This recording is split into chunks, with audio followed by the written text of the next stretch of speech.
My guest this morning, he is a founding member of the Nitty Gritty Dirt Band. John McEuen is a powerhouse. This man has been playing professionally since 1965. That includes 8,500 concerts throughout 3 million miles. He is still going strong, and he is down here in Key West performing a concert at the studios of Key West.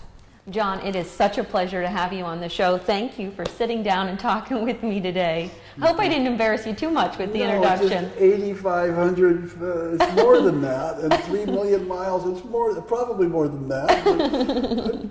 I should be tired. You should be tired. Your biography, your resume, John, it is so impressive. I've had fun reading it. Thank you. Yeah. I have a tendency to look at resumes of people like Henry Mancini. That makes it look like I'm just starting in the music business. But no, I have been kept busy. I've kept busy over the years doing things outside of the Nitty Gritty Dirt Band. And I feel very fortunate that I have a group that's been together 49 years and still playing, and that I get to work on other things. Last year we did 80 cities, and I did about 40 on top of that, doing things like playing the studios at Key West. Do you get tired, John? Well, of what? Of performing? No. No, in fact, it doesn't matter if you're sick or hungry or whatever. If you have a time to walk on that stage, everything's fine for a couple hours.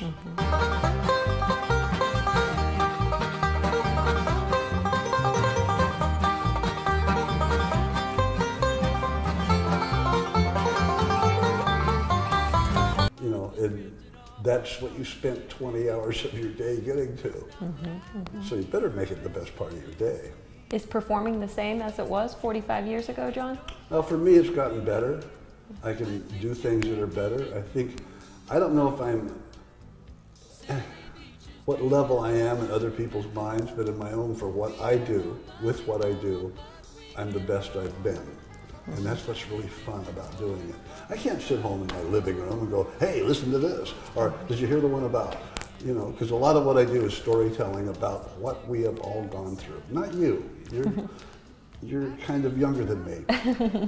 But a lot of people that come to see the Dirt Band or me, I've been playing to them or around them for many, many years. And some of what I do reflects the era that we went through. You know, the era when people are worried about, oh, the terrorists.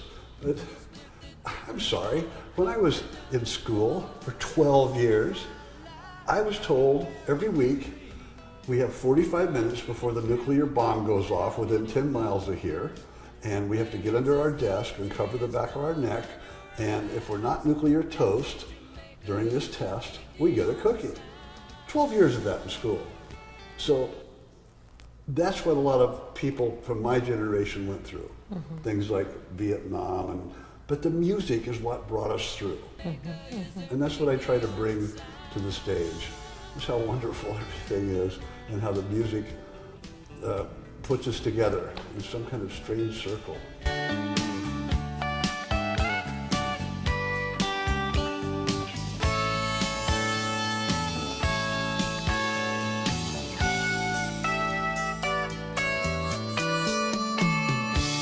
Well, I've enjoyed listening to your music online. I've been able to hear a lot of it. I haven't seen you perform yet in person, so I do look forward to that. John, you are one of the founding members of the Nitty Gritty Dirt Band. How did you guys pick that name, Nitty Gritty Dirt? Well, we were playing together in a music store, just hanging out for weeks and months and time. And the guy said, let's go play this club, but we got to call ourselves something. Oh, why don't we call it the Dirt Band? And the other guy said, well, what about Nitty Gritty Band? Well, let's call it Nitty Gritty Dirt Band. And that's what stuck. And it took even less time than that. So it's a strange thing. It's what went on for the next 49 years. And sometimes it was a hard name to convince people to say on radio, so they didn't. Even though the record was on the radio, they wouldn't say who it was. Really? But the strange thing about Nitty Gritty Dirt Band is we've had successes every decade has been together. Some groups have a little block of hits. We had some of those. And I do some of those on stage. And the stories behind them because the story behind what happened for the song is really more fun than the song. More fun than the song. You've heard the song. Well, you got your record. You want to know how it came about? Let's go there. And that really is what makes it so interesting too. John, you guys have done so much through your 49 years together. Something I want to touch on this morning is that you were the first band to be asked to go to Russia. First American group. First American group. Yeah. In 1977, we went and played 28 shows. They were all sold out, and we were told it changed things.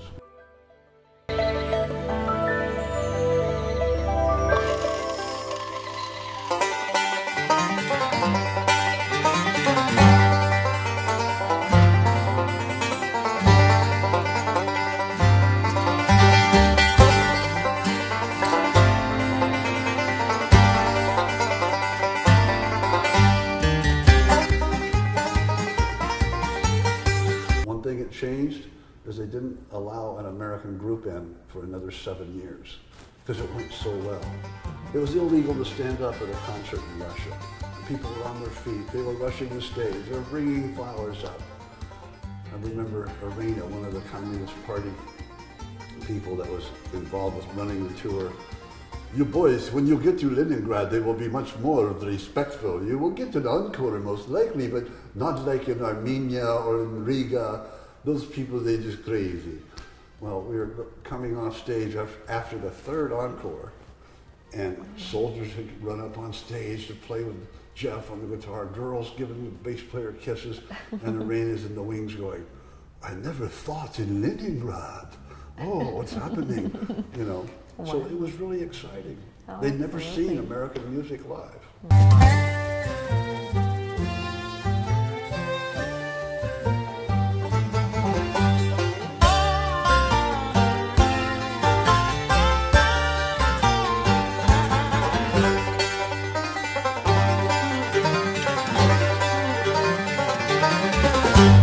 In the late 80s, when Gorbachev came in and more American bands were allowed to come in, they say it was American rock and roll that brought down the Iron Curtain. And there's a documentary coming out this year called Free to Rock. Check it out on the internet. Oh, I will, definitely. Now, John, you've had so many memorable experiences like the one you just talked about. You've played with so many artists. Is there a most memorable artist that comes to mind for you? Mountain Mama, take me home, country road. People like Dolly Parton, every time I played with her, accompanied her with instruments, you know. Dolly is the most wonderful person. Willie Nelson, Johnny Cash. Working with Steve Martin was fun because we went to high school together and we've worked with each other off and on for 50 years. Working together at Disneyland, right? Back when you were teenagers. It was the most fun job. What a great time. 3 years working at the Magic Shop in Disneyland, doing tricks all day in the Magic Kingdom. Yes. Wow. Yes, it was a great time. And got to see Walt Disney 3 times. Very cool. Now, John, you also get to perform with your sons. Tell me what that experience is like. Well, my oldest music son, he's not my oldest son, I have 5, but number 3 is Jonathan. He's a great guitar player and singer. We've been playing together since he was 10 or 11. And Nathan, the youngest, we've played together. He took till he was about 13. But both of them, Jonathan's 36, Nathan's 33. They're out there working the music business on their own. And if you can spell Nathan and Jonathan and find my last name, you can find out about them. Great. And it's a wonderful thing. We don't have to tell each other. In other words, if Jonathan showed up here, we could go play for 2 hours together without even saying what the song is. I know within 2 notes what he's starting. Wow. Or he'll say, mandolin, Dad. Because I bring my guitar, banjo, mandolin, and fiddle. And Matt Kartsonis, also a guy that plays with me, has a mandola, guitar, and a great voice. And speaking of Matt, let's talk a little bit about your show, which is taking place right here at the studios of Key West. In the Armory. In the Armory building. Built in 1883. I'm going to play some songs that were written when this room was built. A couple of quickies. It's just fun to do. You know, here's what people listened to back then.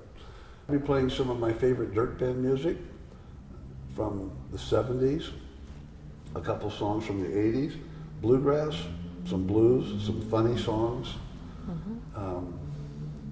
Generally a good time. Sounds like it. John, thank you so much for sitting down and talking with me. And if you're in Key West this weekend, be sure to check John McEuen out right here at the Armory Building on White Street. May I add something? Yeah. If you want to find out about me, it's easy on Google. Just put John Nitty Gritty, and I'm right at the top. Great. Google him. Voila, in a